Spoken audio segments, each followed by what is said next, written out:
رحم اللہ من قرأ الفاتحہ.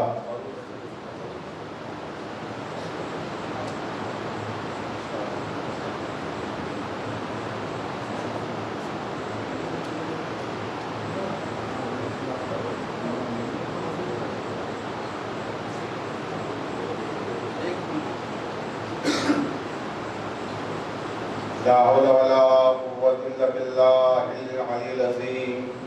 أعوذ بالله من الشيطان اللعين الرجيم. بسم الله الرحمن الرحيم. الحمد لله رب العالمين والعاقبة للمتقين والجنة للمطيعين والنار للمهدين. والصلاة والسلام على مولانا مولى الثقلين بالقاسم محمد وعليه الطيبين الطاهرين المعصومين المظلومين ولعنة الله على أعدائهم أجمعين من ليلنا هذا إلى قيام يوم الدين. أما بعد، قال الله تبارك وتعالى في كتابه المبين: بسم الله الرحمن الرحيم. كل شيء أحصيناه في إمام مبين.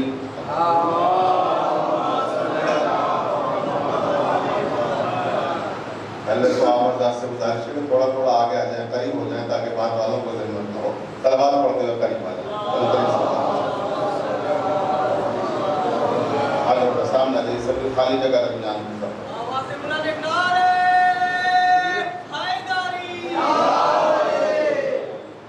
کیونکہ ہم تو بلا فصل کے ماننے والے ہیں، فاصلے درمیان میں کہاں قبول کرتے ہیں.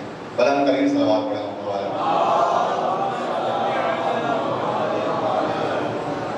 واجب الاحترام سامعین کرام، محبان اہل بیت علیہم السلام، صفدر منزل میں مسلسل ہم امامت کا تمثیلی و حقیقی تصور قرآن کی روشنی میں گفتگو کر رہے ہیں، اور آج ہم اپنی اس مخصوص عبادت کے 7ویں مرحلے کے آغاز کی سعادت حاصل کر رہے ہیں. اور یہ ہماری خوش بختی اور خوش نصیبی ہے کہ سرکار بھی آج تشریف فرما ہیں، اور ان کی موجودگی میں مجھے ان کا آموختہ سنانے کا موقع ملے گا، کیونکہ ہمارے استاد محترم اور قبلہ ہم درس رہے ہیں. آج گفتگو ہوئی کافی دیر تک قبلہ سے، بہت ساری چیزیں اس طرح کے سامنے ہیں گفتگو میں، پرانے رشتے اور پرانے مراثیم. بہرکیف جو میں مسلسل گفتگو کر رہا ہوں، اور کل جہاں گفتگو کو روکا تھا وہیں سے آج مجھے مسلسل ہونا ہے. میں نے عرض کیا تھا کہ تمثیلی امام پروردگار نے حضرت ابراہیم کو بنایا، اور سورہ بقرہ میں ان کی امامت کا اعلان کیا، اور پھر تمثیلی امام جو حضرت ابراہیم ہیں ان کا کردار، ان کی گفتار، ان کی سیرت اور ان کا طرز عمل کیا رہا، وہ سب میں نے قرآن کی روشنی میں اب تک کی مجالس میں ڈسکس کیا. اور اسی کے ساتھ ساتھ کہ جو حقیقی امام ہے، جہاں سے حقیقی امامت کا آغاز ہو رہا ہے، امیر المومنین حضرت علی بن ابی طالب صلی اللہ علیہ وسلم، ان کے اور حضرت ابراہیم کے درمیان افتراقات کیا ہیں، ان پر بھی میں نے گفتگو کی. اور حضرت ابراہیم اور حضرت اسماعیل میں کیا فرق ہے، حضرت امام حسین اور حضرت اسماعیل میں کیا فرق ہے قرآنی آیات کی روشنی میں، امیر ممکنات حضرت علی اور حضرت ابراہیم کی عظمتوں میں کہاں اشتراک ہے، کہاں اختلاف ہے، اس پر بھی میں نے گفتگو کی.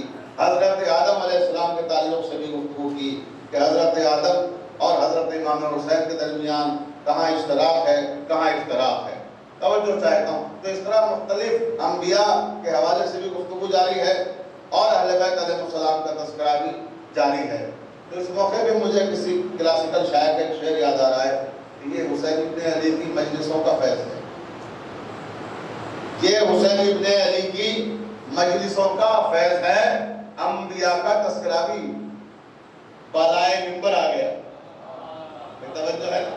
تو یہ حسین ابن علی کی مجلسوں کا فیض ہے، انبیاء کا تذکرہ بالائے منبر آ گیا۔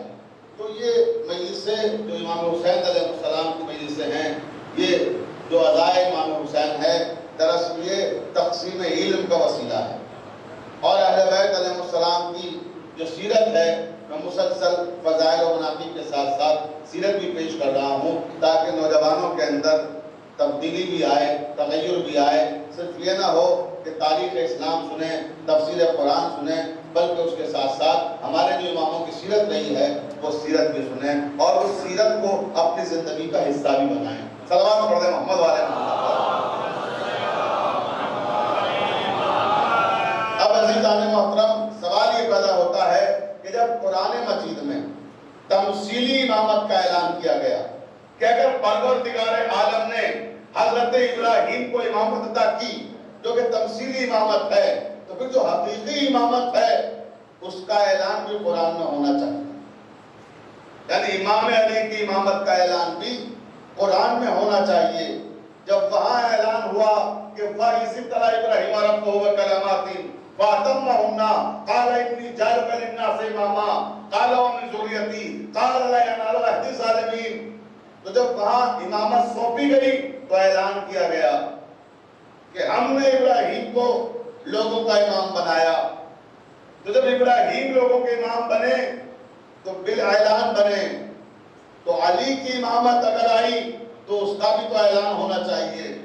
توجہ چاہتا ہوں کہ پھر وہاں قرآن میں کہاں پہ اعلان کیا گیا، یا پھر یہ کہ امامت کے ساتھ ساتھ کون کون سے منصب ہیں، کون کون سے عہدے ہیں کہ جن کا اختیار انسانوں کو دیا گیا، یا کون سے عہدے وہ ہیں کہ جن کا اختیار پروردگار کے پاس ہے۔ کیا ہمیں یہ حق حاصل ہے کہ ہم خود اپنا امام معین کر سکیں؟ تو عزیزان محترم، ہمیں یہ حق حاصل نہیں ہے کہ ہم اپنا امام بنائیں۔ امام منصوص من اللہ ہوگا، امام محفوظ من الخطا ہوگا۔ یہ پاور، یہ طاقت، یہ اختیار ہمارے پاس نہیں ہے۔ اچھا، اگر ہمارے پاس یہ پاور نہیں ہے، کیونکہ پروردگار نے اعلان کیا وَإِذِ ابْتَلَىٰ إِبْرَاهِيمَ رَبُّهُ بِكَلِمَاتٍ فَأَتَمَّهُنَّ قَالَ إِنِّي جَاعِلُكَ لِلنَّاسِ إِمَامًا، کہ ہم نے ابراہیم کو لوگوں کا امام بنایا۔ اچھا، اور کیا کیا بناتا ہے پروردگار؟ آئیے یہ بھی دیکھ لیں۔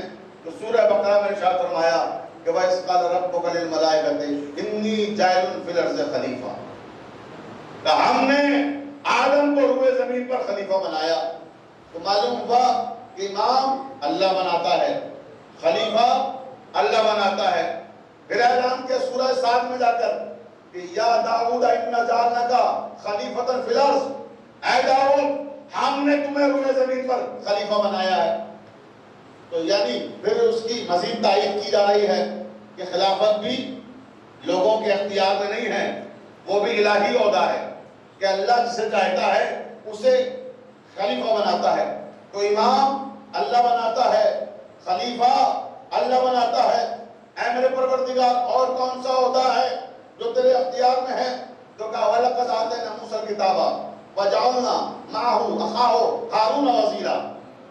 بات توجہ، کہ ہم نے موسیٰ کو کتاب عطا کی اور ان کے ساتھ ان کے بھائی ہارون کو ان کا وزیر بنایا، جانشین بنایا۔ یعنی جانشینی کا حق بھی امت کے پاس نہیں ہے، یہ بھی اللہ کی طرف سے ہے۔ وہ جسے چاہے گا جانشین پیغمبر بنائے گا، جانشین نبوت بنائے گا۔ امت کو یہ حق حاصل نہیں ہے کہ وہ جانشین بھی بنائے۔ یہ سورہ فرقان تھا۔ پھر سورہ طٰہٰ میں جا کے آواز دی وَاجْعَلْ لِي وَزِيرًا مِّنْ أَهْلِي هَارُونَ أَخِي۔ توجہ رہے، اب خود موسیٰ دعا کر رہے ہیں کہ اے پروردگار میرے بھائی ہارون کو میرا وزیر بنا دے۔ یعنی موسیٰ نے بتا دیا کہ نبی کے پاس بھی حق آتی ہے۔ توجہ ہے، یعنی نبی کو بھی حاصل نہیں ہے کہ وہ خود اپنا جانشین بنا لے۔ جانشین وہ بنائے گا، نمائندہ وہ بنائے گا۔ اب اس کے بعد پھر پروردگار نے کہا کہ جانشین ہم بنائیں گے، خلیفہ ہم بنائیں گے، وزیر ہم بنائیں گے، امام ہم بنائیں گے۔ پھر سورہ انبیاء میں آواز دی وَجَعَلْنَاهُمْ أَئِمَّةً يَهْدُونَ بِأَمْرِنَا وَأَوْحَيْنَا إِلَيْهِمْ فِعْلَ الْخَيْرَاتِ وَإِقَامَ الصَّلَاةِ وَإِيتَاءَ الزَّكَاةِ وَكَانُوا لَنَا عَابِدِينَ۔ کہ ہم جسے چاہتے ہیں اپنے حکم سے پیشوا بناتے ہیں اور وہ ہمارے حکم سے لوگوں کی ہدایت کرتے ہیں، نماز قائم کرتے ہیں، زکات ادا کرتے ہیں، وَكَانُوا لَنَا عَابِدِينَ۔ اور یہی تو وہ لوگ ہیں جو ہمارے عبادت گزار بندے ہیں۔ توجہ رہے سامع محترم، تو معلوم پیشوا بھی اللہ بنائے گا، خلیفہ اللہ بنائے گا، امام اللہ بنائے گا، ہادی اللہ بنائے گا، وزیر اللہ بنائے گا، جانشین اللہ بنائے گا۔ یہ سارے عہدے پروردگار عالم کے پاس ہیں۔ اب میں امت مسلمہ سے انتہائی ادب و احترام کے ساتھ صرف یہ سوال کرنا چاہتا ہوں کہ پھر آپ کو کس نے حق دیا؟ توجہ چاہتا ہوں، میں قرآن سنا رہا ہوں، میں آیتیں پڑھ رہا ہوں، روایتیں نہیں کہ آپ کا حساب ہمارے اختیار میں کیا ہے، یہ تو کتابوں سے آپ سنا رہے ہیں، پتہ نہیں آپ کی کتابوں میں روایتیں ہیں، ہماری میں ہے یا نہیں ہے، ہمارے یہاں ان کو تسلیم کیا گیا یا نہیں کیا گیا۔ بھئی قرآن کی آیتیں تو سب نے تسلیم کی، جو تسلیم نہ کرے دائرہ اسلام سے خارج۔ توجہ ہے، تو قرآن کہہ رہا ہے کہ سارے اختیارات ہمارے پاس ہیں۔ پھر سورہ احزاب میں جا کے مزید پابند کر دیا وَلَن تَجِدَ لِسُنَّتِ اللَّهِ تَبْدِيلًا۔ ایک توجہ رہے، اعلان کر دیا خبردار، اللہ کا اصول کبھی بدلتا نہیں ہے۔ بھئی جب اللہ کا اصول بدلتا نہیں ہے تو پھر آپ نے کیسے منتخب کیا؟ کیونکہ وہ کہہ رہے خلیفہ ہم بنائیں گے، ہادی ہم بنائیں گے، رہبر ہم بنائیں گے، پیشوا ہم بنائیں گے، جانشین ہم بنائیں گے، تو پھر آپ کو یہ حق کہاں سے آیا؟ آپ نے کیسے منتخب کیا؟ اب عزیزان محترم توجہ چاہتا ہوں، اچھا ٹھیک ہے، چلیے آپ نے منتخب کر لیا، ہمیں آپ کے انتخاب پر بھی کوئی اعتراض نہیں ہے۔ توجہ چاہتا ہوں، قبلہ موجود ہے کہ اگر آپ نے انتخاب کر لیا تو میں انتخاب پر بھی اعتراض نہیں کرتا، اس لیے کہ ہمارا مسلک ہمیں اس بات کی اجازت نہیں دیتا کہ ہم دوسروں پہ اعتراضات کریں، دوسروں کی توہین کریں، دوسروں کی تذہیب کریں، دوسروں کی تذلیل کریں۔ توجہ چاہتا ہوں، ہم سب کا احترام کرتے ہیں مگر تسلیم حق بات کو کرتے ہیں۔ توجہ چاہتا ہوں، تسلیم حق بات کو کرتے ہیں۔ تو اب مجھے بتائیے کہ اگر آپ نے بنا لیا، منتخب کر لیا، تو کیا قرآنی آئین کے مطابق بنایا؟ قرآنی اصول کے مطابق بنایا؟ اگر قرآنی آئین کے مطابق بنایا تو ہم بھی تسلیم کرنے کے لیے تیار ہیں، ہم بھی ایکسپٹ کرنے کے لیے تیار ہیں۔ لیکن اگر قرآنی آئین کے مطابق نہیں ہے تو پھر آپ بھی غور و فکر کیجئے اور پھر آئیے حق کے راستے پر۔ حق کا راستہ سب کے لیے کھلا ہوا ہے۔ توجہ چاہتا ہوں، اب قرآنی آئین کیا ہے، قرآنی اصول کیا ہے؟ اب آئیے قرآن کے میزان پر پرکھتے ہیں کہ یہ جو انتخاب ہوا ہے یہ صحیح ہے یا نہیں ہے۔ توجہ چاہتا ہوں، دیکھیں میں تاریخ کی باتیں نہیں کر رہا ہوں جس میں کسی کو اختلاف ہو، میں تمام مسالک کا احترام کر رہا ہوں اور میں قرآن کی روشنی میں گفتگو کر رہا ہوں کہ قرآن نے کیا پیمانہ دیا۔ اب اس پیمانے پہ ان کو پرکھ کر دیکھیے کہ آپ کا انتخاب قرآن کے پیمانے پہ صحیح اتر رہا ہے یا نہیں، قرآن کے میزان پہ توڑ کے دیکھیے کہ کھڑا ہے یا نہیں ہے۔ تو قرآن نے سورہ بقرہ میں 247ویں آیت میں ایک معیار دیا، ایک پیمانہ دیا، ایک اسٹیٹس دیا کہ اگر خلیفۃ المسلمین کسی کو بناؤ گے تو وہ کیسا ہوگا۔ پہلی بات تو اختیار آپ کے پاس ہے ہی، اور کس کو اختیار دیا وہ بھی بتایا، اور جب بنا لیا تو پھر اس کا معیار کیا ہے۔ توجہ چاہتا ہوں، پروردگار نے سورہ بقرہ میں بڑی تفصیل کے ساتھ، میں نے کل بھی عرض کیا تھا کہ بہت تفصیل سے کوئی واقعہ قرآن سے پیش کرتا ہوں تو میں آیتیں اتنی زیادہ نہیں پیش کرنا چاہتا، اس کی وجہ یہ ہے کہ تقریر بوجھل ہو جاتی ہے بہت زیادہ عربی عبارتوں کے ساتھ، تو میں صرف وہاں عربی عبارت استعمال کروں گا کہ جہاں بہت ضروری اور اشد ہوگا۔ توجہ چاہتا ہوں، اب یہ پورا واقعہ قرآن سے بیان کر رہا ہوں، یہ آیتیں ہیں جن کا میں ترجمہ کر رہا ہوں، پوری توجہ رکھیے گا۔ حضرت شموئیل اللہ کے پیغمبر، حضرت شموئیل کے پاس، یہ سورہ بقرہ شروع ہو گیا یہاں سے، شموئیل کے پاس ان کی قوم آئی اور قوم نے آنے کے بعد کہا کہ اللہ کے نبی دستور یہ رہا ہے کہ ہر نبی جانے سے پہلے اپنے جانشین کا اعلان کر دیتا ہے، لہذا آپ بھی اپنے جانشین کا اعلان کر دیجئے، آپ بھی ہمارا حاکم بنا دیجئے۔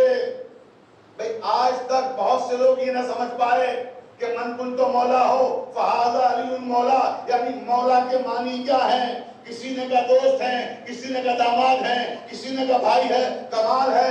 مسلمان آج تک نہ سمجھ پائے، اور قوم شموئیل اس وقت سمجھ رہی تھی کہ ہمارا حاکم بنا دیجئے، کہ جانشین دوست نہیں ہوتا، داماد نہیں، بھائی نہیں، حاکم ہوتا ہے۔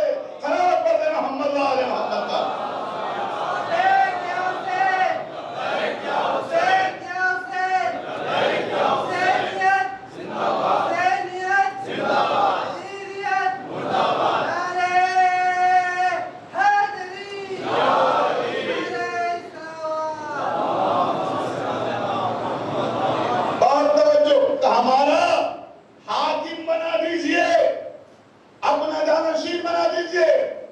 شموئیل نے کہا، قرآن کہہ رہا ہے، شموئیل نے کہا خبردار، تم سے یہ کس نے کہا کہ حاکم ہم بناتے ہیں؟ تم سے کس نے کہا کہ جانشین پیغمبر بناتا ہے؟ نہیں، جانشین پیغمبر نہیں بناتا، جانشین بنانے کا اختیار پیغمبر کے پاس نہیں ہے، بلکہ جانشین بنانے کا اختیار اللہ کے پاس ہے۔ وہ جسے چاہے گا میرا جانشین بنائے گا۔ قوم نے کہا ہمیں کیسے پتہ لگے گا کہ کون جانشین ہے آپ کا، کون ہمارا حاکم بنا؟ تو کہا ٹھیک ہے، تم آئے ہو، ہم تمہارا پیغام اپنے رب تک پہنچا دیں گے۔ جب فرشتہ آئے گا وحی لے کر، میں اس کے ذریعے سے تمہارا پیغام اپنے رب کی بارگاہ میں پہنچا دوں گا، پھر وہاں سے جو جواب آئے گا تمہیں بتا دوں گا۔ بہت توجہ ہے، یہ سورہ بقرہ میں گفتگو ہو رہی ہے۔ شموئیل کے پاس فرشتہ آیا، فرشتے کو پیغام پہنچایا کہ قوم کیا چاہتی ہے، چلا گیا فرشتہ، واپس آیا، اور اس کے بعد آنے کے بعد پیغام دے دیا کہ اللہ تعالیٰ نے آپ کا جانشین طالوت کو بنایا ہے۔ توجہ ہے، آپ کا جانشین طالوت کو بنایا ہے۔ اب آپ قوم کے درمیان اعلان کر دیجئے کہ آپ کے بعد قوم کا حاکم طالوت ہوگا، اور وہی آپ کا جانشین ہے۔ اب قوم آئی، توجہ رہے، یہ سب آیتیں ہیں، قوم آئی اور آنے کے بعد کہنے لگی کہ شموئیل کیا ہوا، اللہ کا کوئی حکم آیا؟ کہا حکم آ گیا۔ کیا حکم آیا ہے؟ کہا اللہ نے جسے تمہارا حاکم بنانا تھا وہ بنا دیا، اعلان کرنا باقی ہے۔ تو قوم نے کہا پھر اعلان کر دیجئے۔ توجہ رہے کہ جو ہمارا حاکم بنا ہے بتائیے کون ہے، اعلان کر دیجئے۔ کا حاکم کا اعلان، جانشین پیغمبر کا اعلان بند کمرے میں نہیں ہوتا، میں توجہ چاہتا ہوں، میدان میں ہوگا۔ کل جمع ہو جاؤ سارے میدان میں، ہم وہیں اللہ کا پیغام سنائیں گے۔ تو شموئیل نے آ کر میدان میں کھڑے ہو کر اعلان کیا کہ پروردگار عالم نے طالوت کو میرا جانشین معین کیا ہے، اور آج سے گویا جس طرح میں تمہارے لیے حاکم ہوں، یہ بھی تمہارے لیے حاکم ہے، مگر اس کے اختیارات کا آغاز میرے جانے کے بعد شروع ہوگا۔ میں توجہ چاہتا ہوں، اب اعلان کہاں کیا؟ میدان میں کیا، تو معلوم ہوا کہ نبی کا جانشین بند کمروں میں نہیں، میدان میں ملتا ہے۔ ارے اب دیکھ لو کون بند کمرے سے ملا ہے، کون میدان سے ملا ہے۔ صلوات پڑھیں محمد علیہ وسلم۔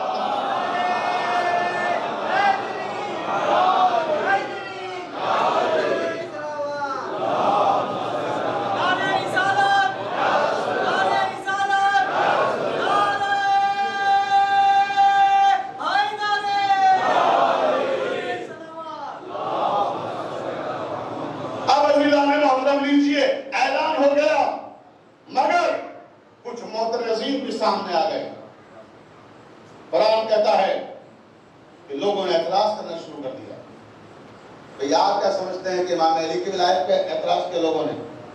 ہر زمانے میں ولایت پہ اعتراض ہوا ہے. توجہ چاہتا ہوں، جانشین پیغمبر کو جلدی ہر ایک نے ایکسپٹ نہیں کیا ہے.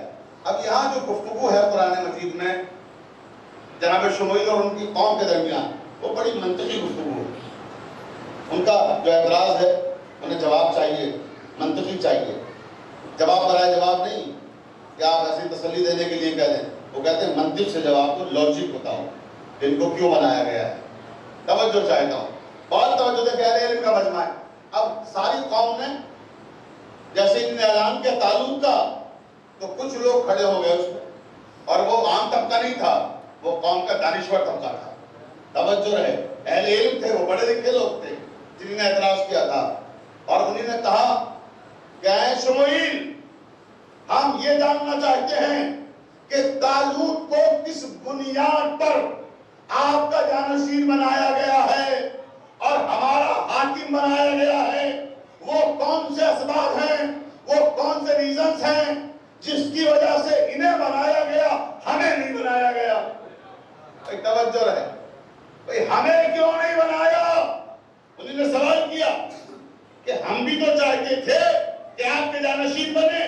تو معلوم ہوا چاہتے تو بہت سے ہیں، بہت توجہ سے محترم، مگر بنتا وہ ہے جسے وہ چاہتا ہے. تو یہ چاہنے والے بہت تھے. ہم بھی چاہتے ہیں بنے، ہم بھی بنے، ہم بھی بنے. کہنے لگے ہمیں اس کا جواب دیجیے آپ، انہیں کیوں بنایا؟ ان میں کون سے سرخاب کے پل لگے ہیں جو ہم میں نہیں ہیں؟ ایک توجہ سے محترم، وجہ بتائیے، ریزن بتائیے، سبب بتائیے، کارن بتائیے کہ آخر ان کو کیوں، ہمیں کیوں نہیں؟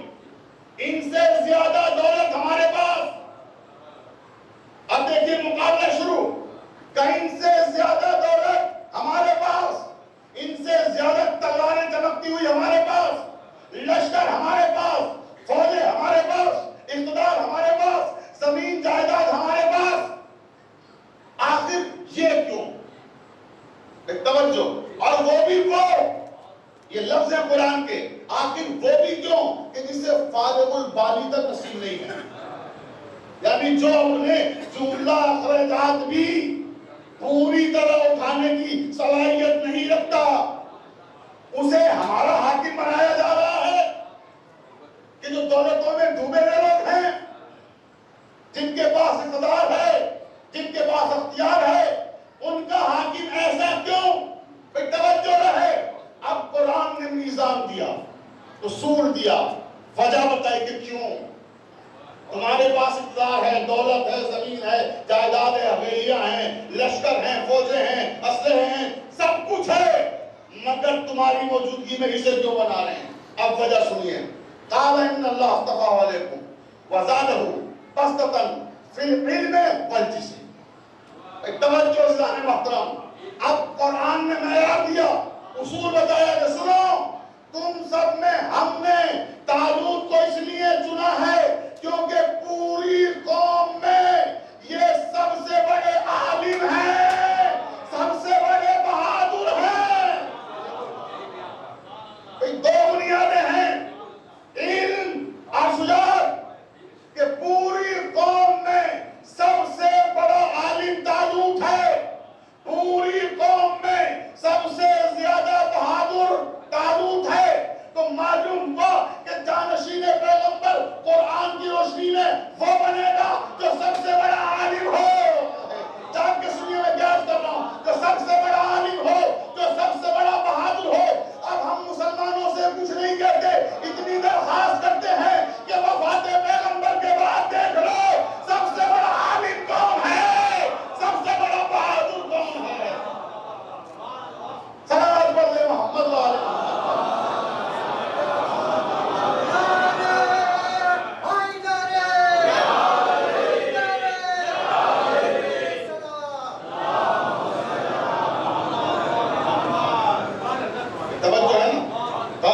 اللہ اصطفیٰ علیکم وزادہ بسطۃ فی العلم والجسم. کا دو چیزیں ہیں اساس و بنیاد، شجاعت اور علم. لاؤ کوئی ایک بھی مقابلے کا. کوئی ہے وفات پیغمبر کے بعد جو علی کے برابر علم رکھتا ہو؟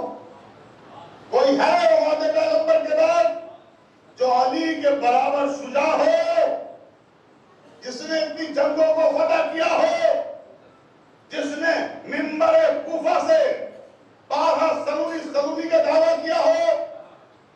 کوئی ہے اس مقابلے کا؟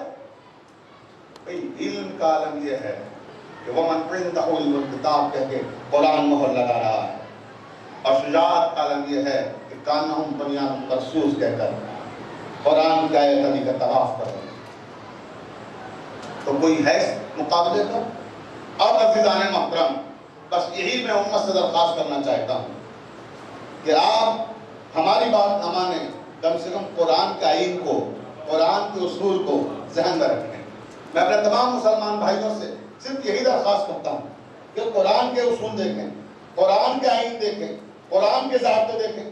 اب آئیے جو ہمارا موضوع گفتگو ہے، تمثیلی امام اور حقیقی امام۔ ابھی میں نے عرض کیا آپ کی خدمت میں کہ یہ اختیارات امت کے پاس نہیں ہیں کہ وہ خود اپنا حاکم بنائے، نبی کا جانشین بنائے۔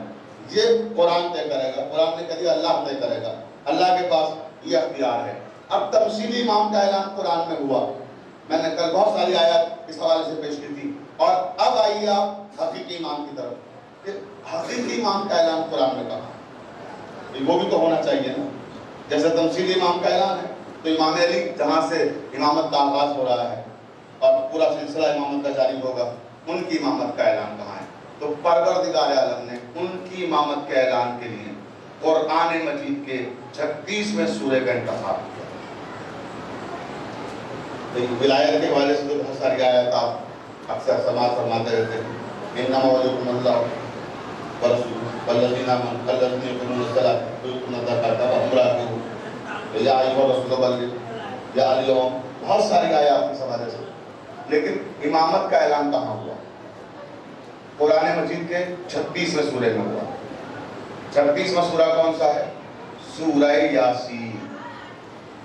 توجہ ہے، قرآن مجید کا 36واں سورہ سورہ یاسین۔ سورہ یاسین کیا ہے؟ پنج سورہ کا بھی حصہ ہے، اور پنج سورہ کیا ہے؟ ہمارے برادران ملت اسلامی میں اتنا زیادہ مقبول ہے کہ اسے ہر وقت جیب میں رکھتے ہیں، اور نماز پنجگانہ میں پنج سورہ کی تلاوت کی جاتی ہے بہت کثرت کے ساتھ۔ توجہ چاہتا ہوں، آخری آدمی تک توجہ چاہتا ہوں۔ تو یہ سورہ یاسین میں امام علی کی امامت کا اعلان کیوں ہوا؟ 114 سورے ہیں، سورہ رحمان میں کر دیتا ہے میرے پروردگار، سورہ محمد میں کر دیتا، سورہ بقرہ میں کر دیتا، سب سے طویل سورہ ہے، بہت سارے مسائل ہیں، اسی میں امامت کا اعلان کر دیتا۔ سورہ مائدہ میں کر دیتا جہاں پر ولایت کے تذکرے ہیں، توجہ، لیکن نہیں، کسی سورے میں نہیں۔ آخر سورہ یاسین کیوں؟ اب قبلہ موجود ہیں، آپ پوچھئے قبلہ سے، اور جو دیگر مسالک کے علماء ہیں ان سے جا کے پوچھئے کہ سورہ یاسین ہے کیا؟ نبی کریم حضرت محمد مصطفیٰ صلی اللہ علیہ وسلم نے ارشاد فرمایا کہ سورہ یاسین قرآن مجید کا دل ہے، سورہ یاسین قلب قرآن ہے۔ تو آپ سمجھے کہ سارے سورے چھوڑ کر سورہ یاسین میں امام علی کی امامت کا اعلان کیوں ہوا؟ کیونکہ سورہ یاسین ہے قرآن کا دل۔ تو پروردگار نے بتا دیا کہ جب قرآن کا دل علی کی امامت سے خالی نہیں ہے تو پھر مومن کا دل کس طرح سے علی کی امامت سے خالی رہ سکتا ہے؟ صلوات پڑھیں محمد و آل محمد۔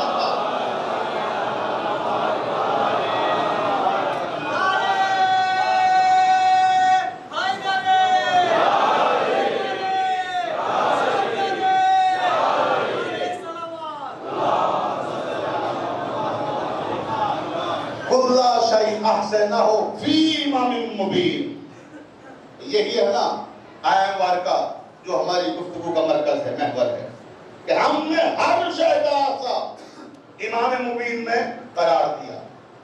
اب عزیزان محترم، ظاہراً یہاں کے امام علی کا نام بھی نہیں کہ امام علی کی امامت کا اعلان ہے وہ ہے یہاں، بس خالی علامتوں میں گفتگو ہو رہی ہے، اشاروں میں گفتگو ہو رہی ہے کہ ہم نے ہر شے کا ایسا امام مبین میں قرار دیا۔ اب یہ کیسے معلوم ہو کہ امام مبین کون ہے؟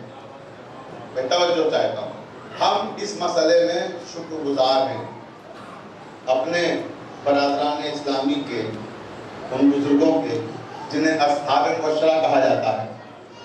میں توجہ چاہتا ہوں، اصحاب مبشرہ جو 10 بہت ہی عظیم شخصیتیں ہیں اسلامی برادران اسلامی کے اعتبار سے، توجہ ہے. اور ان میں سے کچھ شخصیتیں اب ساری صحیح اور شریف کتابوں میں یہ روایت لکھی ہوئی ہے جو میں پڑھ رہا ہوں. توجہ چاہتا ہوں، اہل علم کا مجمع ہے صحیح اور شریف کتابوں میں. توجہ چاہتا ہوں، بہت توجہ. کیا لکھا ہوا ہے کہ اصحاب مبشرہ میں سے کچھ افراد پیغمبر اسلام کے پاس آئے اور کہنے لگے یا رسول اللہ، یہ جو آیت ہے کُلَّ شَيْءٍ أَحْصَيْنَاهُ فِي إِمَامٍ مُبِينٍ، یہ آیت ہماری سمجھ میں نہیں آئی. یہ آیت ہماری سمجھ میں نہیں آئی. تو اللہ کے رسول نے کہا اس میں ایسا کیا ہے جو تمہاری سمجھ میں نہیں آیا؟ کہ سرکار یہ جو آخری لفظ ہے نا آیت کا، امام مبین، ہم یہ نہیں سمجھ پا رہے ہیں کہ امام مبین کون ہے. تو عزیزان محترم، ہم تو ان کے شکر گزار ہیں اگر یہ آ کے رسول اللہ سے نہ پوچھتے تو یہ روایت شریف اور صحیح کتابوں میں کہاں سے آئی؟ ہم اپنی کتابوں سے پیش کرتے، آپ کہتے صاحب آپ کی کتابوں میں ہے، ہم کیا کریں، ہم کیوں مانیں؟ توجہ ہے. تب آپ دیکھیں کہ ان کی وجہ سے ان کے احسان مند ہیں کہ یہ کتابوں میں وہاں بھی آ گئی. اور آگے کہنے لگے کہ ہمیں یہ جاننا ہے کہ امام مبین کون ہے. تو اللہ کے رسول نے کہا دیکھو تم چند لوگ آئے ہو، 2-3 لوگ آئے ہو. توجہ ہے، 2-3 لوگ آئے ہو، تمہیں میں کیا بتاؤں کہ امام مبین کون ہے؟ پھر کچھ آئیں گے، پھر کچھ آئیں گے، تو میں کب تک بتاتا رہوں گا؟ اس لیے بہتر یہ ہے کہ تم سب ایک جگہ مجتمع ہو جاؤ اور میں اس آیت پر خطبہ دوں گا. توجہ ہے، میں اس آیت پر خطبہ دوں گا، اور جب خطبہ دوں گا تو سب کو معلوم ہو جائے گا ایک بار میں کہ کون ہے امام مبین. ایسے بار بار آؤ گے، متفرق آؤ گے، کبھی وہ آئے کبھی یہ آئے، تو اس میں زحمت ہوگی، دقت ہوگی، ایک ہی چیز کو بار بار بیان کرنا پڑے گا. تو سب ایک جگہ ہو جاؤ. تو کہنے لگے یا رسول اللہ جگہ بھی بتا دیجیے کہاں جمع ہو جائیں. میں توجہ چاہتا ہوں دیکھیں کہ جگہ کا انتخاب بھی آپ ہی فرما رہے ہیں کہ ہم سب کہاں جمع ہو جائیں؟ تو حرم میں، خانہ کعبہ میں آ جاؤ. توجہ چاہتا ہوں. اب مسئلہ تھا مولود کعبہ کا، انتخاب بھی کعبے کا ہوا کہ کعبے میں آ جاؤ. اب سارے وہاں جمع ہونے لگے. نماز فجر کا وقت قریب آ رہا ہے، لیکن میں ٹھہر کر ایک جملہ کہنا چاہتا ہوں. اہل علم کا مجمع ہے، کیا کہہ رہے ہیں آگے؟ یا رسول اللہ یہ آیت ہماری سمجھ میں نہیں آئی. اللہ کے رسول ہم اس آیت کو سمجھنے سے قاصر ہیں، تو اجازت دیجئے کہ میں عرض کروں کہ جن کی سمجھ میں رسول اللہ کی زندگی میں ایک آیت نہ آئی، وفات پیغمبر کے بعد پورا قرآن کیا سمجھیں گے؟ خراب پڑھے محمد علیہ محمد.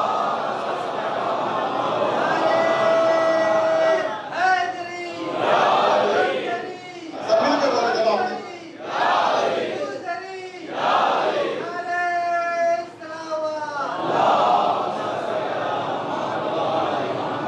توجہ دلانے محترم، جو ایک آیت نہ سمجھ سکے پوری کتاب کا دعویٰ کر رہے ہیں. عظمت کتاب اللہ، ہمارے لیے کتاب خدا کافی ہے. ارے کیا کافی ہے جب رسول کی زندگی میں نہ کافی ہے؟ جب ان کی زندگی میں سمجھنے سے تاثر ہو. توجہ، اب نماز فجر ہو گئی، راوی کہتا ہے، اور پیغمبر اسلام دیوار کعبہ سے ٹیک لگا کے کھڑے ہو گئے خطبہ دینے کے لیے، اور کہا ایھا الناس النظر الى الكعبة عبادة، النظر في المصحف عبادة، النظر الى العالم عبادة، النظر الى الوالد عبادة.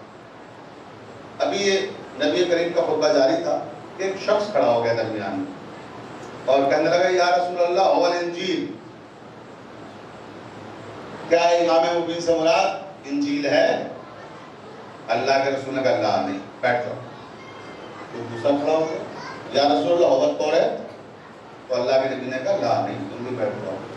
تیسرا کھڑا ہو گیا تو توریت نہیں ہے، زبور نہیں ہے، توریت نہیں ہے، انجیل نہیں ہے، تو ہوت زبور ہے کیا؟ تو اللہ کے رسول نے کہا لا نہیں، تم بھی بیٹھ جاؤ. اس کے بعد اس کو بیٹھا دیا. اب راوی کہتا ہے کہ وما ارسلناک الا رحمۃ للعالمین کی مہر جس کی پیشانی پہ سجی ہوئی تھی، اسے جلال آ گیا۔ جب بار بار سوال کیے لوگوں نے تو جلال کے عالم میں انہوں نے کہا فانتظروا، انتظار کرو، خبردار اب کوئی بھی ایک جملہ نہیں بولے گا، کوئی سوال نہیں کرے گا اس وقت تک جب تک میرا خطبہ مکمل نہ ہو جائے۔ جب میرا خطبہ مکمل ہو جائے جتنے چاہے سوال کرو، میں تمہارے ہر سوال کا جواب دوں گا، مگر اب کوئی بولے گا نہیں۔ فانتظروا، انتظار کرو۔ اس کا امام مبین کا۔ بھئی کون انتظار کرا رہا ہے؟ یہ جو انتظار کر رہے ہیں یہ کیا مرشد آباد کے لوگ کر رہے ہیں؟ یہ کلکتے والے کر رہے ہیں؟ یہ مکے و مدینے والے ہیں۔ اور کرا کون رہا ہے؟ رسول اللہ۔ فانتظروا، انتظار کرو۔ کس کا؟ امام مبین کا۔ اب انتظار کون کر رہا ہے؟ اصحاب انتظار کر رہے ہیں، نبی انتظار کرا رہے ہیں۔ راوی کہتا ہے ندائے غیب آئی، انی معکم من المنتظرین۔ کہا میرے حبیب یہ اتنا خوبصورت انتظار ہے، اتنا حسین انتظار ہے کہ آج اس انتظار میں ہم بھی آپ کے ساتھ شامل ہو رہے ہیں۔ بھئی توجہ چاہتا ہوں عزیزان محترم، کس کا انتظار ہو رہا ہے؟ امام مبین کا انتظار ہو رہا ہے۔ تو معلوم ہوا کہ امام کا انتظار کرنا سنت الہی بھی ہے، سنت رسول بھی ہے، سنت صحابہ بھی ہے۔ صلوات پڑھیں محمد وآل محمد۔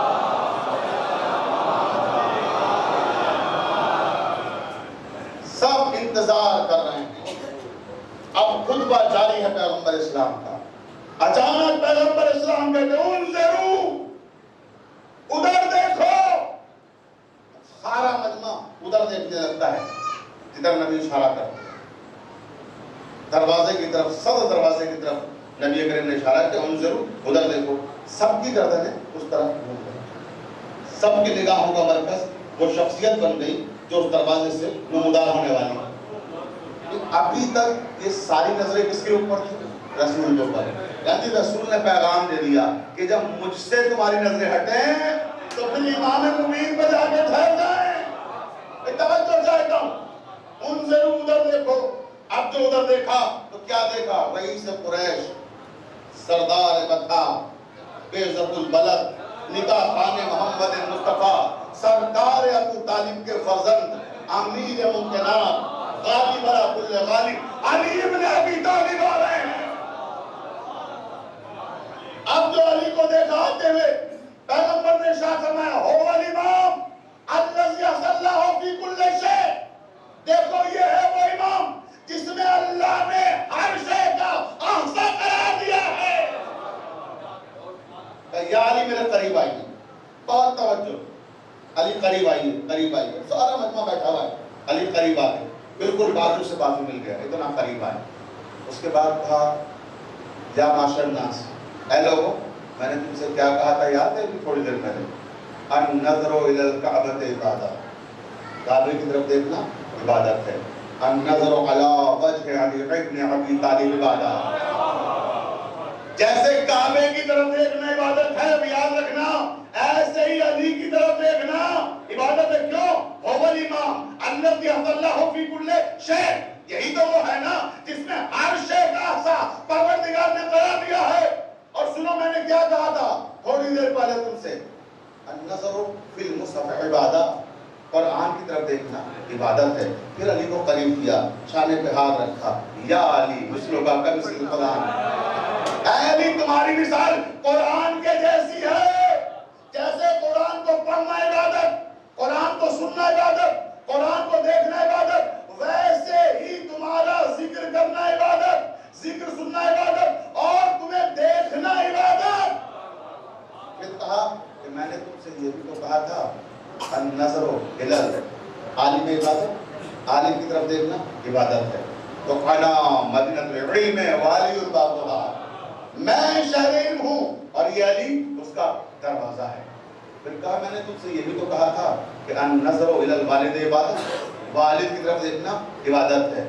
تو انا والی بابا ہو حاضر الامہ، تو میں اور علی اس امت کے باپ ہیں. ایک توجہ چاہتا ہوں، میں اور علی اس امت کے باپ ہیں. یا رسول اللہ، آپ نے اگر اس حدیث کو یہی روک دیا ہوتا تو میں بھی تقریر ہی ختم کر دیتا. لیکن ایک عجیب فکر ارشاد فرمایا، پوری توجہ چاہتا ہوں آخری آدمی تک.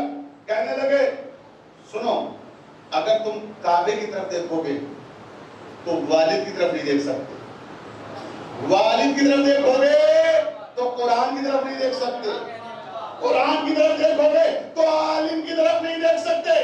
یعنی ایک وقت میں صرف ایک عبادت کر سکتے ہو. میں تمہیں ایسا نسخہ بتا رہا ہوں کہ جب تمہارا جی چاہے یہ چاروں عبادت ایک ساتھ کرو تو پھر علی کی طرف دیکھ لینا.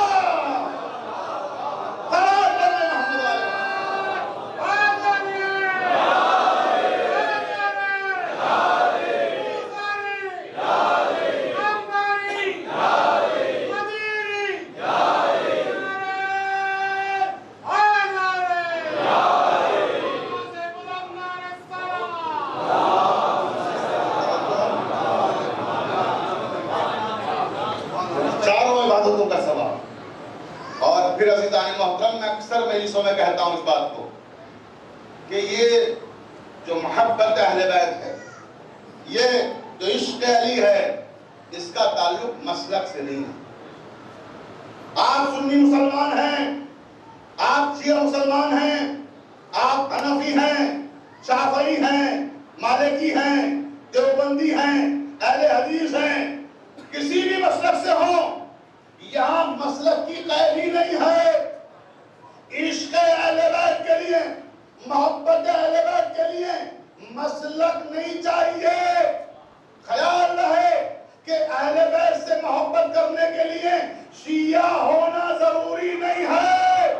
پھر کیا ضروری ہے؟ سنیے، اہل بیت سے محبت کرنے کے لیے، اہل بیت کا عشق دل میں بسانے کے لیے شیعہ ہونا ضروری نہیں ہے، شجرے کا پاک ہونا ضروری ہے.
جس کا نسب صحیح ہوگا. توجہ چاہتا ہوں، اور اس مرحلے پر مجھے امام شافعی رحمت اللہ علیہ یاد آ گئے. کیا خوبصورت اشعار اہل بیت کے تعلق سے کہیں. دیوان شافعی اٹھا کے دیکھیا، مختلف موضوعات پر سینکڑوں اشعار امام شافعی نے کہے اور مختلف انداز میں کہے. اس میں ایک قصیدہ تو ان کا بڑا مارکت العارہ ہے، کیونکہ اب اس وقت نہیں ہے کہ میں کوئی لمبی گفتگو کر سکوں، قصیدہ چھیڑ سکوں. انشاءاللہ بھی مجلس سے باقی ہیں اور موقع ملے گا اور موضوع کے دائرے میں آئے گا تو میں گفتگو کروں گا، ورنہ پھر کبھی انشاءاللہ زندگی رہی تو. لیکن آج میں سرکار کی موجودگی میں ایک ربائی سنانا چاہتا ہوں آپ کو امام شافعی. اور وہ ربائی برائے ربائی نہیں سنا رہا ہوں، اپنی بات کی تائید میں دلیل پیش کر رہا ہوں کہ شجرہ پاک ہونا ضروری ہے، مسلک کی قید نہیں ہے. اہل بیت کی مذہب وہ کرے گا جس کا شجرہ پاک ہوگا. توجہ رہے، وہ بڑی مشہور ربائی ہے، لیکن کیونکہ شعراء کرام ہیں، ادباء کرام ہیں، علماء کرام ہیں، اور ہمارے اردو کے معروف محقق اصغر انیس صاحب موجود ہیں، ان کی موجودگی میں ایک ذمہ دار زبان و بیان کی شخصیت ہے. میں چاہتا ہوں کہ اس حوالے سے 4 جملے اس تعلق سے کہوں کہ جو ان کی ربائی ہے کہ اس کی خوبی کیا ہے. توجہ چاہتا ہوں. علی حکم جنہ قسیم النار والجنہ وسیع مصطفیٰ حقہ امام الانس والجنہ. یہ ہے امام شافعی کی ایک مشہور ربائی. ابھی بہت سارے شعر ہیں اہل بیت کے تعلق سے، انشاءاللہ کبھی ڈسکس کروں گا. پورا قصیدہ ہے انہی نے جو عربی میں لکھا ہے امام شافعی نے، اور کیا کیا خوبصورت کوشے نکالے ہیں اہل بیت علیہ السلام کے تعلق سے. انشاءاللہ موقع ملے گا کبھی ضرور ڈسکس کروں گا، لیکن آج صرف یہ 4 مصرے ڈسکس کرنا چاہتا ہوں. توجہ رہے کہ ان 4 مصروں میں کیا کہا امام شافعی نے. اہل علم کا مجمع ہے. اردو شاعری میں مختلف اصناف ہیں ہماری، اور ان اصناف کے ساتھ ساتھ ہماری شعری اپنی تہذیب ہے، شعری لسانیات ہوتی ہے، اور اس لسانیات میں صنعتیں ہوتی ہیں. توجہ ہے نا، جیسے صنعت متضاد ہے، صنعت لفظ و نشر مرتب ہے، غیر مرتب ہے، صنعت تجنیس ہے، مختلف صنعتیں. ہم اہل علم کے درمیان میں صنعتیں گنا کے کیا کروں گا. توجہ چاہتا ہوں، میں یہ نہیں بتانا چاہتا کہ میں کوئی صنعتوں کا بہت بڑا عالم ہوں، میں تو طالب علم ہوں. توجہ چاہتا ہوں، لیکن اس میں 2 صنعتیں جو استعمال ہوئی ہیں ان کی طرف خالی اشارہ کرنا چاہتا ہوں کہ اس ربائی میں 4 مصروں میں کیا قیامت کی ہے امام شافعی رحمۃ اللہ علیہ. آپ دیکھیں، اور یہ دیکھیے نصیب، خوش قسمتی، میں سمجھتا ہوں اس سے بڑی سعادت کسی انسان کی کیا ہوگی کہ یہ وہ 4 مصرے ہیں جو امام علی کے حرم میں جب آپ زیارت کے لیے جائیں گے نجف اشرف میں، امام کے صدر دروازے پہ کندہ. کسی شیعہ کو اشرف حاصل نہیں ہوا. اب اجازت ہے کہ میں عرض کروں کہ جب شجرہ پاک ہوتا ہے، نیت درست ہوتی ہے، تو وہاں سے قبولیت ملتی ہے، وہاں سے قبولیت ملتی ہے. اور اگر نیت ٹھیک نہیں ہے، آپ فرش ادا پہ بیٹھ کے کہیے، تب بھی وہاں قبول نہیں ہوں گے. توجہ ہے. اب یہ شرف ملا امام شافعی رحمۃ اللہ علیہ کو کہ ان کے اشعار وہاں لکھے گئے. اور اب آپ سنیے کیا کہا انہوں نے. اس میں 2 صنعتیں استعمال کی ہیں. ایک ہے صنعت متغیر الاعراب، ایک ہے صنعت مکالمہ. صنعت مکالمہ کیا ہے؟ صنعت مکالمہ یہ ہے، اسے صنعت استفہام بھی کہا جاتا ہے. یعنی ایک مصرے میں شاعر سوال کرتا ہے، دوسرے مصرے میں جواب دیتا ہے. توجہ ہے نا، صنعت استفہام، سوال و جواب اس میں ہوتا ہے. لیکن پھر وہی بات کہ سوال برائے سوال نہیں، سوال برائے منطق اور جواب برائے منطق. یہ نہیں کہ وقت گزاری کے لیے کوئی محمد سازی کا کھیل ہے، شاعری میں کھیلا جا رہا ہے. توجہ نا، منطق کے ساتھ، لوجک کے ساتھ بات ہوگی، تب سوال کیا جائے گا، تب مکالمہ کیا جائے گا. تو اس میں شاعر پہلے مصرے میں سوال کرتا ہے، دوسرے میں جواب دیتا ہے. یہ صنعت ان 4 مصروں میں موجود ہے جو میں ابھی تشریح کروں گا. توجہ چاہتا ہوں. دوسری صنعت کیا ہے ان 4 مصروں کے اندر؟ صنعت متغیر الاعراب، اعراب کی تغیر ہونے والی صنعت، تبدیل ہونے والی. اس میں اعراب تبدیل ہوتے ہیں. یہ صنعت اردو شاعری میں استعمال نہیں ہوتی ہے، مگر اردو شاعری میں یہ صنعت استعمال کیوں نہیں ہوتی ہے؟ تو اس کی وجہ بھی میں بتاتا ہوں آپ کو کیا ہے. اور اس کی جگہ پر مختلف صنعتیں ہیں اردو شاعری میں جو استعمال ہوتی ہیں، اور جو خاص صنعتیں مرزا غالب نے استعمال کی ہیں، تو وہ اس کی وجہ یہ ہے کہ جو نہ استعمال ہونے کی، کیونکہ اردو میں اعراب نہیں لگائے جاتے جنہیں ہم چینج کریں، تبدیل کریں. عربی میں اعراب لگائے جاتے ہیں، تو اس لیے صنعت متغیر الاعراب تو وہاں پر استعمال ہوتی ہے. یہاں اعراب استعمال نہیں ہوتے ہیں، تو اس لیے صنعت کا استعمال نہیں ہوتا. لیکن عزیزان محترم، اب آپ دیکھیے کہ امام شافعی نے جو استعمال کی، اس میں کیا ہوتا ہے؟ ایک لفظ ہے جیسے ملک. توجہ، میم لام کاف، ملک 3 حرفوں سے مل کر ایک لفظ بنا. اور جب یہ لفظ بنا، اب اس میں اعراب جب چینج ہوں گے، تبدیل ہوں گے، تو یہ معنی بدل دے گا. اور اسی استعمال کو کہتے ہیں صنعت متغیر الاعراب، جب ہم شاعری میں استعمال کرتے ہیں. توجہ، جیسے ملک، ملک، ملک. توجہ ہے، دیکھیے توجہ چاہتا ہوں آپ کہ معنی بدل گئے، صرف اعراب بدل گئے، املا نہیں بدلا. املا وہی ہے، خالی اعراب بدلے. ملک، ملک کون ہے؟ فرشتہ. ملک بادشاہ، ملک کنٹری. توجہ، لفظ ایک ہے، معنی بدلے خالی اعراب بدلنے سے. اب ایسے ہی امام شافعی نے ایک لفظ رکھا، چننا چننا چننا، توجہ ہے نا، لفظ ایک ہے، صرف خالی اعراب بدلتے گئے، معنی بدلتے گئے. علی حبہ چننا، قسیم النار والجنہ، وسیع مصطفیٰ حقہ، امام الانس والجنہ، یہ نا جنہ جنہ چننا، توجہ ہے. تو یہ اعراب بدل کے معنی بدل گئے. اب آئیے دیکھیے کیا سوال کیا انہیں سند استفہام کے اعتبار سے. علی حبہ چننا، سوال کوشچن مارک، کیا کہتے ہیں کہ کیا علی کی محبت جہنم کی سپر ہے؟ کوشچن مارک، چھوڑ دیا سوال کرتے. اب جواب دیجیے آپ کے. توجہ، کیا علی کی محبت آپ کو جہنم میں جانے سے روک سکتی ہے؟ کیا علی کی محبت ڈھال کا کام کرتی ہے؟ کیا علی کی محبت سپر ہے؟ کوشچن مارک کر دیا سوال. اب جواب دیتے ہیں کہ ہاں ہے. ایک توجہ چاہ رہا تھا کہ کیا دلیل دی ہے. علی الحبہ قسیم النار والجنہ، ہاں ہاں علی کی محبت جہنم کی سپر ہے. کیوں؟ کیونکہ علی ہی تو ہے جو جنت اور جہنم تقسیم کریں گے. حدیث کے ذریعے سے دلیل پیش کی کہ علی ہی تو ہے نا جو تقسیم کریں گے جہنم اور جنت کو. تو کیسے ممکن ہے اپنے چاہنے والوں کو جہنم میں ڈال دیں؟ توجہ رہے. ابھی مرزا شفیق گفتگو نہیں کر رہا ہے، یہ خیال رہے امام شافعی رحمۃ اللہ علیہ کہہ رہے ہیں. اب جو خطرناک بات آ رہی ہے، اگر فتویٰ لگانا ہو تو امام شافعی پہ لگائیے گا، مجھ پر نہیں. توجہ رہے. وسیع مصطفیٰ حقہ، کوشچن مارک، اور کلمہ قسمیہ قبلہ موجود ہے یہاں. بہت توجہ، کلمہ قسمیہ بھی ہے اور کوشچن مارک بھی ہے.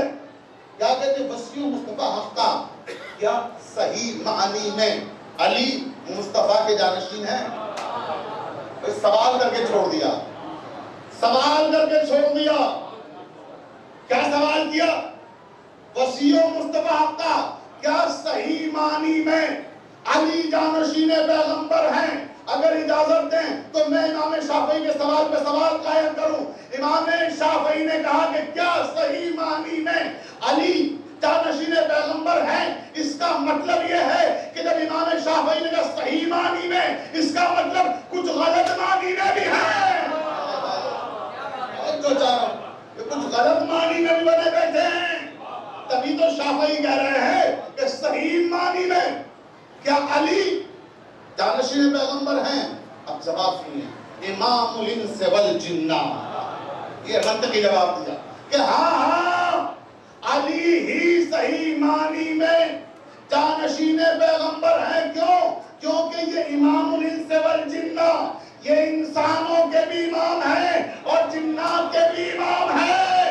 ارے وہ کیسے امام ہو سکتا ہے جو انسانوں کے مسئلے بھی حل نہ کر سکے؟ تو جنات کے مسئلے کیا حل کرے گا؟ سلام پڑھ لے محمد والے.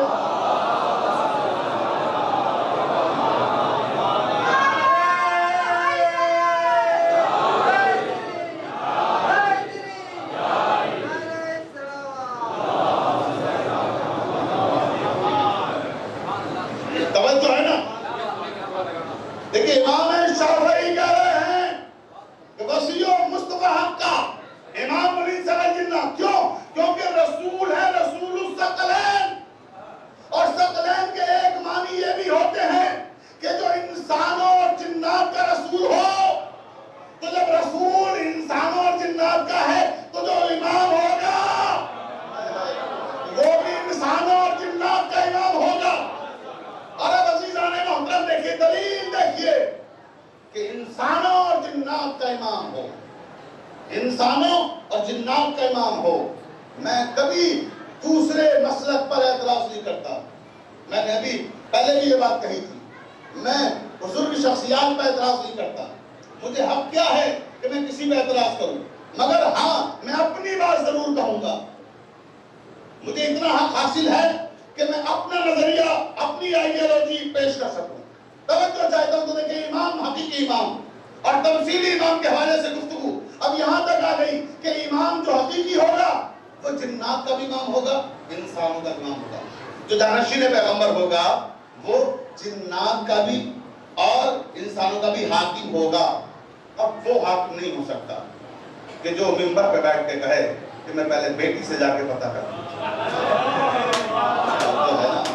پھر میں آ کے بتا دوں گا مگر ذرا پتا تو کر لوں. توجہ چاہتا ہوں. اب وہ حاکم نہیں ہو سکتا کہ جو جنات کی زبان ہی نہ سمجھے. تو جو زبان نہیں سمجھتا وہ مسائل کیا حل کرے گا جنات کے؟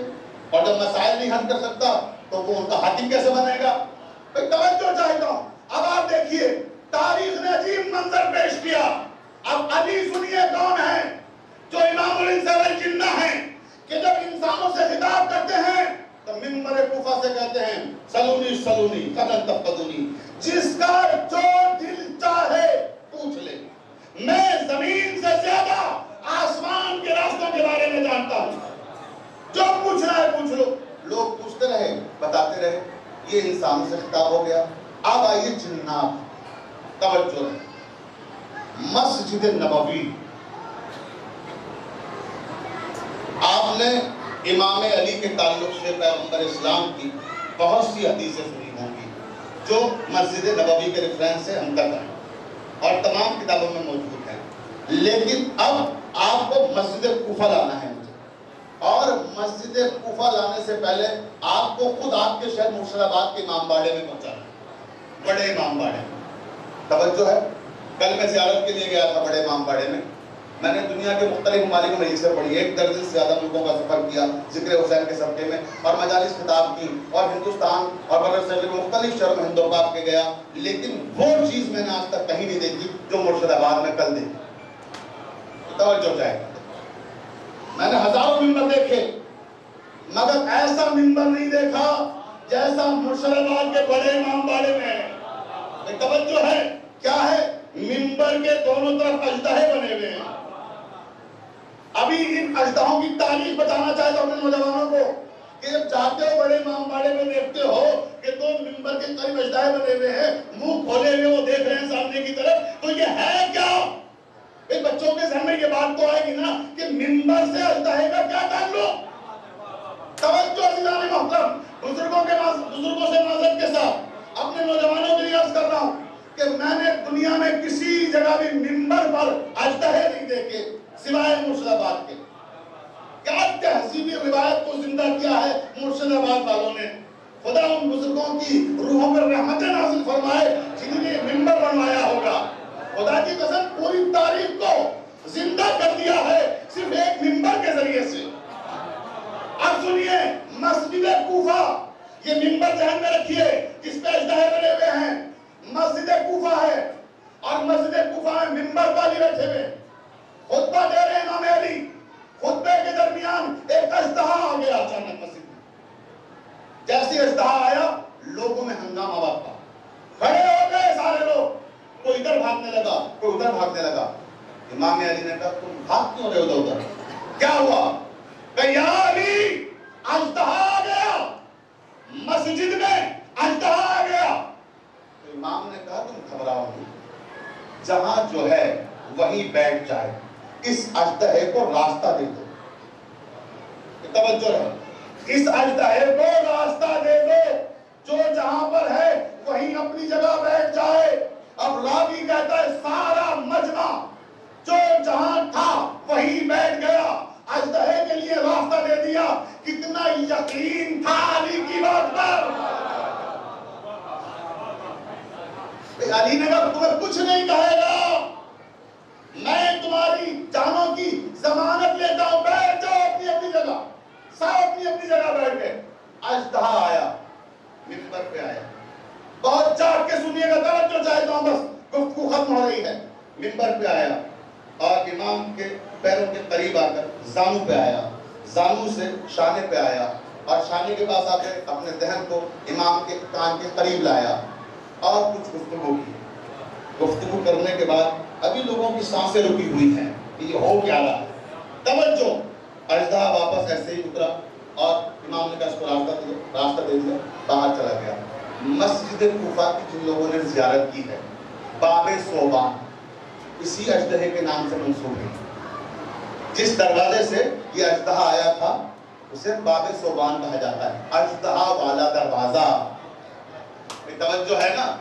تو آپ نے مسجد کوفہ کی روایت کو یہاں وہاں دروازہ ہے اژدہے والا، یہاں ممبر ہے اژدہے والا، توجہ چاہے تو یہ ممبر جو اژدہا ہے۔ اب آپ آئیے یہاں پر، مولا نے کہا جانے تو چلا گیا۔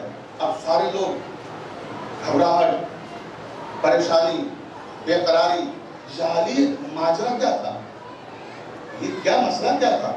یہ اژدہا آیا، اتنا خطرناک اژدہا، اس کو تو دیکھ کر ڈر لگ رہا تھا۔ توجہ، اس کو تو دیکھ کر ڈر لگ رہا تھا، یعنی یہ کیوں آیا تھا آپ کے پاس؟ اب سنیے، جاگ کے سنیے، توجہ چاہتا ہوں۔ مولا کائنات نے فرمایا سنو، یہ اژدہا نہیں تھا جسے تم اژدہا سمجھ رہے ہو، کہ یہ کون تھا یعنی کہ یہ قوم جنات کا سردار تھا، یہ قوم جنات کا سردار تھا۔ تو یعنی یہ مسجد کوفہ میں کیوں آیا ہے، آپ کے پاس کیوں آیا ہے؟ کہ اس لیے آیا ہے کیونکہ ان کی قوم، ان کے قبیلے کا ایک اصول ہے، جب ان کا سردار مر جاتا ہے تو سردار کو دفن نہیں کرتے اس وقت تک جب تک دوسرا سردار معین نہ کر لیں۔ اس کا باپ قوم جنات کا سردار تھا، وہ مر گیا ہے، قوم نے اس کی جگہ اسے سردار بنا لیا ہے، باپ دفن ہونے کے لیے رکھا ہوا ہے۔ اس نے کہا اپنی قوم سے کہ ٹھہر جاؤ، تم نے تو مجھے سردار بنا لیا، پہلے علی سے منظور کرا لو۔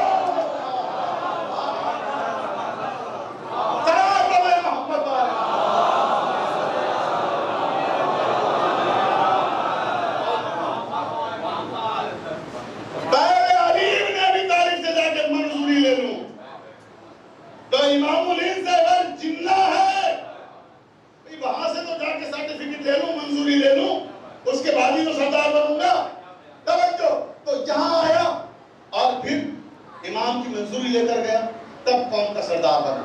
اب سمجھے امام شافعی نے کیا کہا تھا؟ امام الہند سے والجنہ، یہ ہے امام الہند سے والجنہ۔ بعض جب دامن وقت میں گنجائش نہیں کہ اس سے زیادہ میں فرمائی کی تشریح کر سکوں، پھر انشاءاللہ کبھی گفتگو یہی روک رہا ہوں۔ آج محرم کی 7 تاریخ ہو اور آج کا دن یہاں جو منسوب ہے وہ حضرت علی اصغر سے منسوب ہے۔ ہر جگہ کی اپنی روایتیں ہوتی ہیں اور تاریخی تغیرات ہوتے ہیں، کوئی کسی دن منسوب، کوئی تاریخ کہیں کسی دن منسوب ہے اور کسی علاقے میں کسی دن منسوب ہے۔ تو آج جو یہاں کی تاریخ ہے یہ حضرت علی اصغر سے منسوب ہے۔ عزاداران مظلوم کربلا، کربلا کا سب سے کم سن شہید علی اصغر۔ علی اصغر کا تو نام آتے ہی آنکھوں میں آنسو آ جاتے ہیں۔ پروردگار حضرت علی اصغر کے صدقے میں میری ماں بہنوں تمہاری گودیاں آباد رکھے، تمہارے بچے سلامت رہیں، لیکن ذرا یاد کرو کہ یہ بچہ 3 دن کا بھوکا پیاسا ہے اور گہوارے میں ہے، اور ادھر امام نے روایت کے فکرے ہیں کہ استغاثہ بلند کیا، حل من الناس ینصرون، کوئی ہے جو میری نصرت کرے، حل من مغیث یونسون، کوئی ہے جو میرے استغاثے پہ لبیک کہے۔ تو روایت کے فکرے ہیں جب پہلی بار امام نے صدائے استغاثہ بلند کی تو شہیدوں کے لاشیں تڑپتے ہیں اور آوازیں آنے لگی، آقا ہمیں موت نے مجبور کر دیا ورنہ ہم آپ کی نصرت کے لیے آتے۔ پھر امام نے استغاثہ بلند کیا، حل من الناس ینصرون، کوئی ہے جو میری نصرت کرے۔ تو راوی کہتا ہے کہ امام زین العابدین غش کے عالم میں تھے، آنکھیں کھول دی اور آنکھیں کھول کر کہا اماں، پھوپھی اماں یہ کس کی آواز ہے؟ ایسا لگ رہا ہے جیسے کوئی مظلوم پکار رہا ہے۔ کہ سید سجاد یہ تمہارے بابا امام حسین کی آواز ہے۔ کہ اماں میرا بابا اتنا مظلوم ہو گیا، ارے کوئی یاور نہیں ہے، کوئی مددگار نہیں ہے۔ زینب کہتی ہاں زین العابدین کوئی نہیں بچا، اکبر شہید کر دیے گئے، قاسم شہید کر دیے گئے، اور محمد شہید کر دیے گئے۔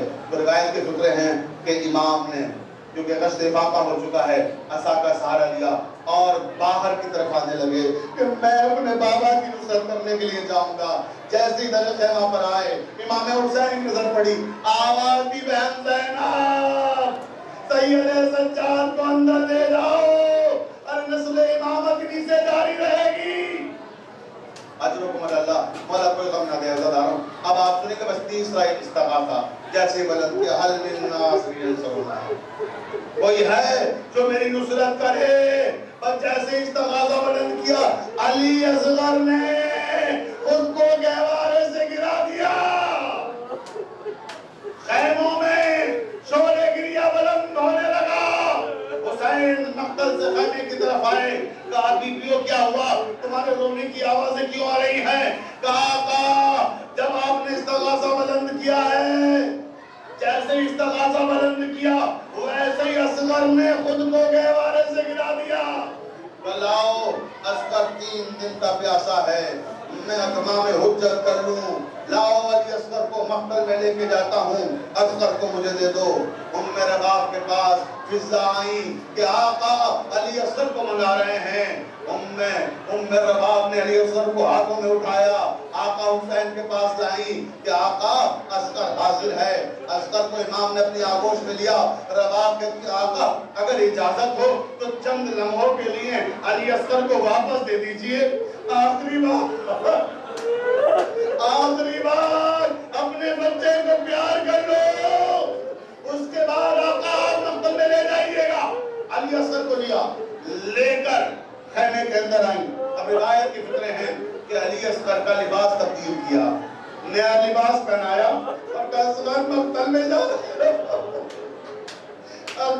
اصغر مقتل میں جا رہے ہو تو میرے لال نیا لباس پہن کے جاؤ، نئے کپڑے پہن کے جاؤ، ایسا لگے کہ ہم ماں نے آمادہ کر کے بھیجا ہے بچے کو۔ اس کے بعد کہنے لگی اصغر مجھے 3 وصیتیں کرنا ہے آپ سے، سن سکیں گے ستاروں جو 3 وصیتیں ام رباب نے کی ہیں، میری ماں بہنیں سنیں، اپنے آنسو نہ روک پائیں گی۔ تڑپ کے رباب کہتی ہیں اصغر میری 3 وصیتیں ہیں بیٹا، وہ سن لو اور پھر مقتل میں جاؤ بابا کے ساتھ۔ کہا اے اصغر دیکھو جب تم یہاں سے جاؤ گے دادی سیدہ کی آغوش میں، تو دادی سے جا کے میری شکایت نہ کرنا، یہ نہ کہنا کہ اماں نے مقتل میں مجھے 3 دن کا پیاسا بھیجا۔ اصغر ماں مجبور ہے، اصغر خیموں میں پانی نہیں ہے، میرے بچے میں کہاں سے تمہیں پانی پلاؤں؟ دادی سے جا کے شکایت نہ کرنا کہ ماں نے پیاسا بھیجا تھا، ماں نے دودھ نہیں پلایا تھا، دودھ خشک ہو چکا ہے میرے بچے۔ اس کے بعد کہتی ہیں اصغر دوسری وصیت سنو ماں کی، جب دادا علی مرتضیٰ کی آغوش میں جانا اور وہ جام کوثر پیش کریں تو پانی نہ پی لینا، بابا کے آنے کا انتظار کرنا، تمہارے بابا کئی روز کے پیاسے ہیں، بہن سکینہ کے آنے کا انتظار کرنا۔ اجرکم اللہ، مولا کوئی غم نہ دے عزاداروں، بس آخری وصیت مجلس تمام ہو گئی۔ اس کے بعد کہتی ہوں میرا باپ اصغر بیٹا بس آخری وصیت ہے میرے لال، اور جاؤ بابا کے ساتھ مقتل میں۔ کہتی ہیں اصغر دیکھو جب تک اصحاب زندہ رہے امام کو زخم نہیں آنے دیا، جب تک انصار زندہ رہے امام کو زخم نہیں آنے دیا، بنی ہاشم جب تک زندہ رہے امام کو زخم نہیں آنے دیا۔ اے اصغر، اے میرے لال، اپنی زندگی میں اپنے بابا کو زخم نہ آنے دینا۔